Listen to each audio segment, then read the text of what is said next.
Opening statements have begun in the Thee Stallion and Tory Lanez shooting trial 2 years after Thee Stallion says the rapper shot her in the foot following an argument inside an SUV in Hollywood Hills. Prosecutors presenting their case against Lanez, whose legal name is Daystar Peterson, say he personally inflicted great bodily injury upon Thee Stallion, whose legal name is Megan Pete. But Lanez denies these claims. Here's video of Tory Lanez entering the courthouse earlier.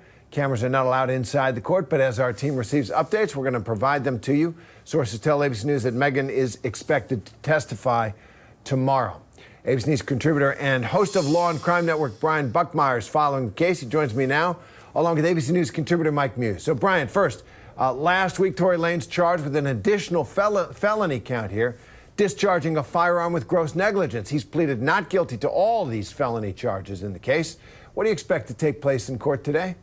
Today, we're expecting opening statements for both sides to lay out the groundwork for what they're expecting the jury will hear throughout the trial. For the prosecution, the story is pretty straightforward. They're going to say that Tory Lanez either shot or shot at Thee Stallion and either directly hit her feet or, as opposed to this new charge they added at, recklessly discharged a firearm in the proximity of her feet, causing some sort of injury. And for Tory Lanez, what we're starting to hear, and maybe heard from the preliminary hearing, that someone else shot at her, that Kelsey Harris, her assistant, who was in the car. And whether or not either side is going to be able to push the needle toward their side is just a preview of these opening statements.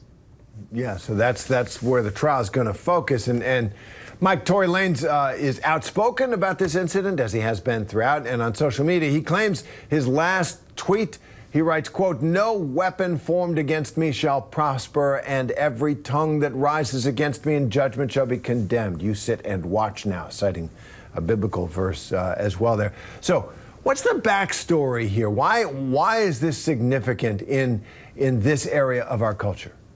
Well, not only is this happening right now in the court of law, but this case is actually happening in court of public opinion and also, too, on the court of Twitter. There's been a lot of conversations on both sides, those individuals who are supporting Tory Lanez and fans of his, as well as those who are supporting Thee Stallion. And so a lot of social commentary has weighed in on the validity of both sides. These two are also major pop stars. Both of them have put out, in Tory's case, a full album dedicated to this entire situation where he says that he is innocent, he's being framed.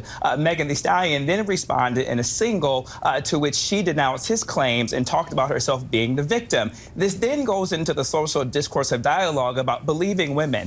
We've seen letters that have come out from individuals of nonprofit organizations, elected officials in support of Thee Stallion, including individuals from Planned Parenthood, about believing black women and the importance of believing black women. And when black women say they are in harm, to believe them as so. And so you see two things, one within the pop culture setting, and then one around when it comes to dynamics with women in the public sphere and them being believed.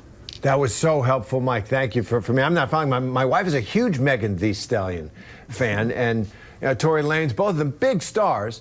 But this shooting, this controversy, it doesn't seem to have hindered Tory Lanez's career at all. Certainly, Thee Stallion is just a giant star. The musician has shared his artist's Spotify Wrapped, revealing he was only 9 million streams, shy of 1 billion. So, and Megan's been attacked, as you pointed out, on social media, people casting doubt on the nature of injury. So, what does this tell us about the industry right now, and how the community is responding to this story? Well, Terry, you were just talking about coming off of Twitter right now, right? And due to social media and big tech and platforms, what they've done is they've allowed for individuals to find their tribe. It's allowed individuals to find their fan base, and for those who support, and then they can strategically target those fan bases. There are supporters of Tory Lanez's music, and who also, too, believe that what Thee Stallion isn't true. So they are supporting him, including some of his fellow colleagues and peers and rappers, such as Drake, who did a single that alluded to the validity of what Thee Stallion's claims were made of. And then you also see on the flip side of the table with Thee Stallion, who's extremely popular, who's done songs with Cardi B, who's done songs with Beyonce, is extremely popular, and her fans are also too interested in streaming. So I think of the fact of people are able to find their silos, their tribes, and able to market and speak directly to those to make them aware of their products to really get the streaming and the music out there. Got it. So, Brian, obviously what happens in court, it's not about tribes. It is about the evidence and the standard of evidence and the way the trial is conducted.